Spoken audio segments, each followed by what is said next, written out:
एक वक्त का किस्सा है। एक गांव में एक गरीब फैमिली रहती थी जिसमें बिट्टू, उसकी बीवी और माँ थे। बिट्टू की बीवी घर पर दाल चावल बनाती थी और बिट्टू गांव के करीब ही वो दाल चावल बेचता था। लेकिन किस्मत की करनी ऐसी थी कि उसकी दुकान पर कोई भी ग्राहक नहीं आता था। जबकि सब लोग मीठे की दुकान पर चने चावल खाते थे, बिट्टू अपनी दुकान पर आवाज ही लगाता रह जाता था। दाल चावल मजे गजायत से भरपूर दाल चावल, खुद भी खाओ और घर वालों के लिए भी ले जाओ। जल्दी आओ जल्दी पाओ, आधा किलो ले जाओ या 1 पाव ले जाओ, जो भी दिल करे ले जाओ, आकर खा जाओ। और मोटे तेरे दाल चावल तो लोग खाते नहीं हैं, तो अपने घर वालों के लिए क्या खाक लेकर जाएंगे। मेरा वीर, जिस तरह के बदमजा तेरे दाल चावल होते हैं, परिंदों को ही खिला दे, कम से कम वो तो तुझे दुआएं देंगे। मीठे भाई, आप इस तरह मेरी बेइज्जती मत करो। आपके चने चावल तो अच्छे बिकते हैं, तो इसका मतलब ये नहीं है कि आप मेरी बेइज्जती करो।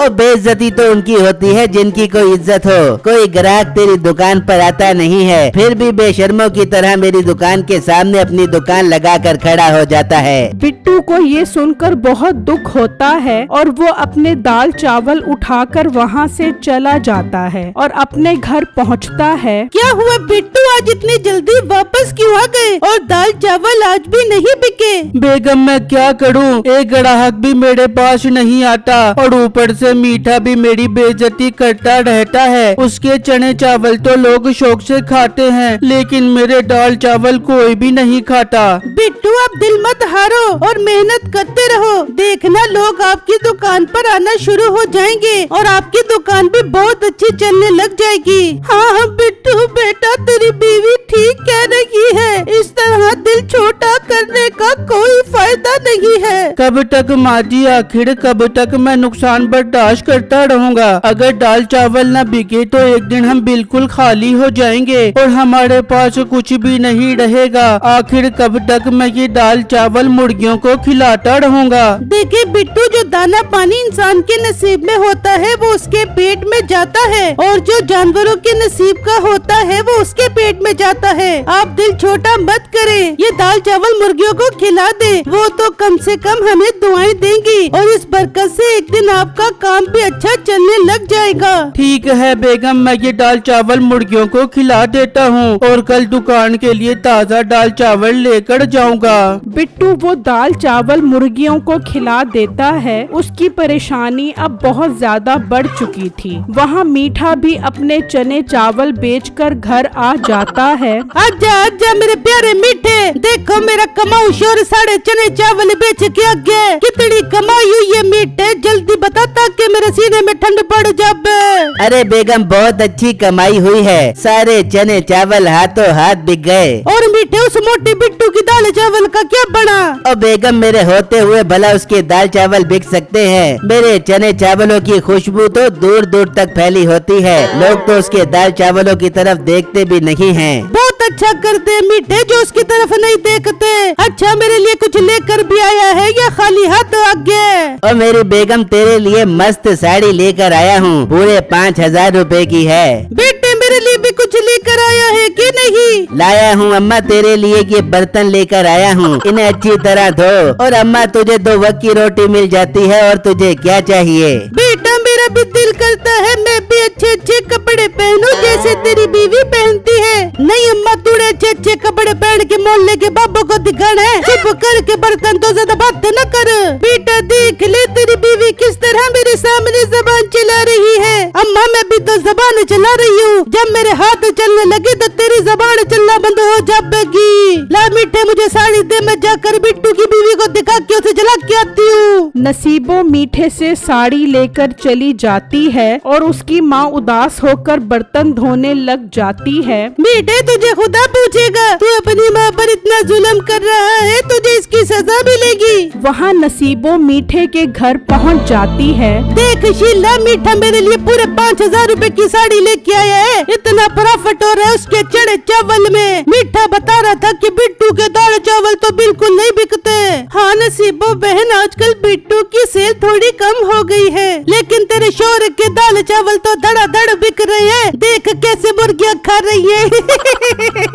उसकी बात सुनकर बिट्टू की बीवी और माँ को बहुत गुस्सा आता है। नसीबो इतराती हुई वहाँ से चली जाती है। देख लिया बेगम, ये सिर्फ हमारा दिल जलाने के लिए यहाँ आई थी। मैं अब किसी और जगह खड़ा होकर दाल चावल बेचूंगा, जहाँ मीठा है वहाँ पर नहीं बेचूंगा। नहीं बिट्टू, आप ऐसा हरगिज नहीं करोगे। इस तरह वो समझेंगे कि आप डर गए हो। मगर बेगम, मगर वगर कुछ नहीं, आप वहीं पर ही दाल चावल बेचोगे। फिर जब अगला दिन निकलता है तो बिट्टू की बीवी दाल चावल बना रही होती है कि एक मुर्गी आती है और वहाँ एक खूबसूरत अंडा देती है। देखो बेगम, मुर्गी ने कितना खूबसूरत अंडा दिया है। हाँ बिट्टू, अंडा तो बहुत खूबसूरत है। हम ये अंडा इस दाल चावल में डाल देते हैं, इससे इसका जायका और अच्छा हो जाएगा। हाँ बेगम, ठीक है। वो अंडे को उठाकर उस दाल चावल में डाल देते हैं और बिट्टू वो दाल चावल लेकर दुकान पर आ जाता है। आज तो बिट्टू के दाल चावल की खुशबू दूर दूर तक फैल रही होती है। अरे वाह भाई, क्या कमाल की खुशबू आ रही है आपके दाल चावल की। जरा एक प्लेट तो बना दो।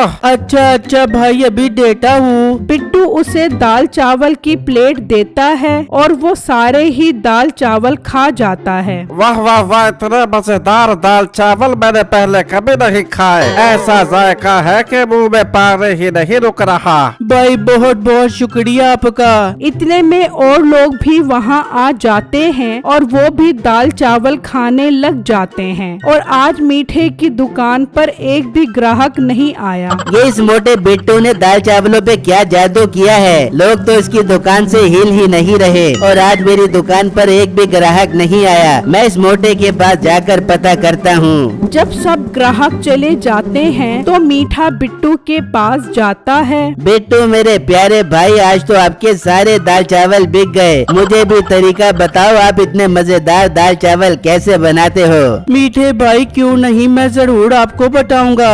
बिट्टू उसको दाल चावल बनाने का तरीका बता देता है, लेकिन असल जायका तो मुर्गी के उस अंडे की वजह से था। लेकिन बिट्टू उसे अंडे का नहीं बताता। ये मोटा कितना बेवकूफ है, मुझे सारा तरीका बता दिया। अब मैं भी कल से दाल चावल बनाकर लेकर आऊंगा और इसका काम चौपट कर दूंगा। मीठा अपने सारे चने चावल लेकर वापस घर चला जाता है और अपनी बीवी को बताता है। क्या मीठे, ये क्या अनहोनी हो गई। उसके दाल चावलों पर तो मक्खियाँ भी नहीं आकर बैठती थी, फिर उसके दाल चावलों पर ग्राहक कैसे आने लग गए। और बेगम तो इस बात को छोड़, मैंने सारा तरीका समझ लिया है। अब हम भी कल से दाल चावल बेचेंगे। फिर मीठा भी अगले दिन से दाल चावल बेचना शुरू कर देता है, लेकिन उसकी दुकान पर कोई भी ग्राहक नहीं आता। सब लोग बिट्टू के ही दाल चावल खाते हैं। ये सब देखकर मीठा सोच में पड़ जाता है। ये मामला कुछ गड़बड़ है। ये जरूर इन दाल चावलों में कोई जादू करता है, तभी तो सब लोग इसकी दुकान पर खींचे चले आते हैं। मुझे ये मामला देखना पड़ेगा। फिर जब अगला दिन निकलता है तो मीठा बिट्टू के घर आता है और छुपकर देखता है कि एक मुर्गी अजीब सा अंडा देती है और बिट्टू वो अंडा उस दाल चावल में डाल देता है। अच्छा, तो असल बात ये है, इस अजीब अंडे की वजह से लोग इसके दाल चावल खाते हैं। मुझे ये अंडा नहीं बल्कि ये मुर्गी ही लेकर जानी पड़ेगी। मीठा घर आकर नसीबों को सब कुछ बता देता है। मीठे, तू वो मुर्गी आज रात को ही जाग कर उठा ले, फिर हम उसके अंडों को दाल चावल में डाल के बेचेंगे।